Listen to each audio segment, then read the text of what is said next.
Fala, tropa! Pizza nova, sabor maravilhoso da Forneria, morango com leite ninho. Cola aqui na descrição pra pegar essa delícia aqui, vai. Certo, vai, Betão. Não, isso que o Barroca disse, né, falou, ele citou os anos dos trabalhos dele. Eu tava lendo aqui, né, até pra gente fazer essa charla. Em 21, o Barroca, quando ele inicia o Brasileiro pelo Goianiense, era você, Ceni e o Cuca como os únicos técnicos que vinham de uma sequência de 3 anos começando na elite do Campeonato Brasileiro. E isso estava numa matéria que estava falando, lógico, desse massacre que o técnico brasileiro sofre. Aí eu quero saber de você, né, que tá no meio. Eu tenho uma opinião, não da nova safra, mas de um geral, que a gente tem muito técnico brasileiro que tá não subiu nem desceu, tá ali no meio, paralisado. Você é um cara da nova geração que, quando você veja os seus trabalhos, você tenta muita coisa. Você é um cara que tem o lado do pessoal, o lado da cabeça, o lado tático. Né? É um cara inquieto. O que você enxerga disso aí, pra você olhar? Esses novos que aparecem, ficam ali parados, não dá aquele salto. E, lógico, os veteranos estão saindo do mercado e os estrangeiros tomando esse primeira prateleira, né? Eu tava lendo que nesse último brasileiro foi o recorde de treinadores estrangeiros, né? Isso só aumenta. O que isso é? É a falta de paciência do diretor, do clube? É a cultura brasileira de queimar? É vitória ou vitória? Como é que se vê isso aí de dentro? Eu acho que a gente tem que ver isso com bastante cuidado e com números, né? Como você bem levantou. Há um tempo atrás, eu lembro quando eu fui começar a trabalhar como treinador de futebol, se falava muito num debate do treinador que foi jogador com treinador acadêmico. Sim, existia muito isso. Depois de um tempo, se colocou o confronto do treinador mais antigo com o treinador jovem. Isso. E hoje a gente está vivendo o treinador estrangeiro com o treinador brasileiro. Se a gente for levantar bem os números, primeiro que na Série A agora, das 20 equipes, 20% delas não escolheram ainda seus treinadores. 4 equipes das 20 ainda não definiram seus treinadores para a próxima temporada. Isso é um ponto. Entre eles o campeão. Exatamente. Né? Então, Avaí, Cuiabá, Atlético Mineiro e Goiás não definiram ainda o seu treinador. Ou seja, 4 equipes de Série A que não definiram. Mais o Cruzeiro na Série B. Sim. Depois eu acho que é importante a gente levantar um dado. Hoje a gente tem 5 treinadores estrangeiros na Série A e 1 na Série B, que é o Gustavo Florentino do Sport. Então a gente está falando aí de 6 treinadores num grupo de 40 equipes, que a gente está falando de 15%. Né? Mais do que o treinador estrangeiro, hoje, o que, na minha opinião, é mais significativo são os treinadores jovens. São 14 treinadores das 40 equipes, treinadores com menos de 45 anos. 14. Então, na minha opinião, a questão dessa mudança de cultura de treinadores, hoje ela está muito mais latente com relação a novos treinadores do que os estrangeiros. Sim. Mas é evidente que se a gente for fatiar isso em cenários, se a gente for fazer uma viagem para o futuro e imaginar quais são as 4 equipes que mais vão investir no Campeonato Brasileiro, que tem uma maior chance de ganhar: Flamengo, Atlético Mineiro, Palmeiras e Corinthians, pelo que investiu agora, né? Dessas 4 equipes, provavelmente, a gente vai ter 3 treinadores estrangeiros comandando as 4. Né? Então, assim, isso aí é Aparece mais. Aparece mais, isso é um indicativo. Isso é um indicativo que a gente não pode negligenciar. Mas a gente precisa ter um entendimento que, por exemplo, dos treinadores mais experientes, hoje a gente tem um representante na A, que é o Abel, né? E um representante na B, que é o Hélio dos Anjos. Então, assim, existem indicativos que a gente pode interpretar de diversas formas. Eu penso sempre da seguinte forma: o empregador, ele tem a prerrogativa de escolher quem ele quer e ele vai arcar com as consequências da escolha. Né? Hoje, mais do que nunca, esse processo de fora para dentro, a influência das mídias sociais, a influência da imprensa, isso tem um peso muito grande em algumas escolhas. Sim. Né? Não tinha nem 15 minutos que o Cuca tinha anunciado a saída dele do Atlético Mineiro e já estava colocando um nome ali como o principal candidato do Atlético Mineiro, e eu não tenho a menor dúvida que as pessoas do Atlético não tinham ainda conversado com ninguém. Mas essa pressão... Jesus, né? Exatamente. Essa pressão de fora para dentro, hoje ela é muito forte. Ela é muito forte. E aí é importante a gente entender cada clube. Existem clubes que são geridos por uma massa grande de fora, então essa influência de fora para dentro, ela tem um impacto grande nas escolhas. Existem clubes que não, existem clubes que quem comanda ou a característica ou a cultura do clube é muito, passa por uma mão só. Então o Atlético Goianiense é um clube que eu posso dar esse exemplo. Existe uma única pessoa que comanda. Então, esse tipo de coisa não acontece lá no Atlético. A vontade do presidente, a lógica que ele pensa para o clube se sobrepõe com relação a essa influência externa. Eu acho que depende muito.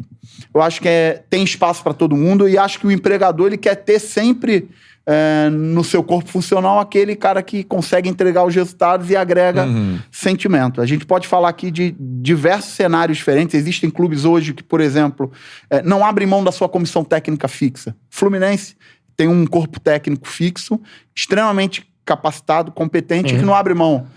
O Atlético Mineiro agora tá passando por isso. Parece exatamente. Que é o Atlético Goianiense, o Cuiabá, Atlético Paranaense, existem clubes que têm essa cultura. Existem clubes que hoje já estão abrindo, estão preferindo que o treinador chegue com sua equipe de trabalho para que o trabalho, naquele primeiro momento, não perca tempo com falta de conhecimento, falta de entrosamento. Como tudo na vida, escolha e consequência. Quem escolhe permitir que o treinador leve sua equipe de trabalho, tem um lado bom, porque naquele primeiro momento... Exatamente. Tem um lado bom, no primeiro momento, o treinador não perde tempo tendo que conhecer, ele já tem todo um domínio sobre todas as áreas. Em contrapartida, nos momentos de transição, você não tem ali os elementos. E vice-versa. Então, assim, eu acho que tem espaço para tudo. Tem espaço para os competentes e para aquelas pessoas que se preocupam em agregar valor à instituição, que, na minha opinião, é o principal cenário. Você entende? Aí eu vou te passar que é uma impressão do meio, né? A gente conversa e todo mundo concorda com isso, mas aí você tá dentro do processo, aí é uma opinião muito mais importante. Você entende que hoje existe uma diferença, aí no geral, dos técnicos brasileiros pros caras que vêm de fora? Diferença tática, diferença de trabalho, pra bom, pra melhor, vamos dizer assim, né? As pessoas dizem, os técnicos brasileiros estão ultrapassados. Num geral, né? Falando num geralzão. Aí isso aí vai englobar quem é da nova geração e quem é da antiga. Dentro disso porque o time com maior poder de investimento é o Flamengo, e o Flamengo definiu, não, vou buscar um técnico português. Independentemente de estilo de jogo, não, eu quero um técnico português. Isso justifica ou você acha que não? Porque, né, você tem lá diversos profissionais diferentes trabalhando em Portugal, assim. É óbvio que existem diferenças entre os profissionais, né? Tanto aqui no Brasil, o Maurício Barbieri com certeza é diferente do Abel Braga. Exatamente. Né? Então, só dando um exemplo assim muito claro. E eu acho que o empregador ele tem o direito de escolher o que ele quiser. E ele vai arcar com as consequências da escolha dele. Eu acho isso muito legítimo.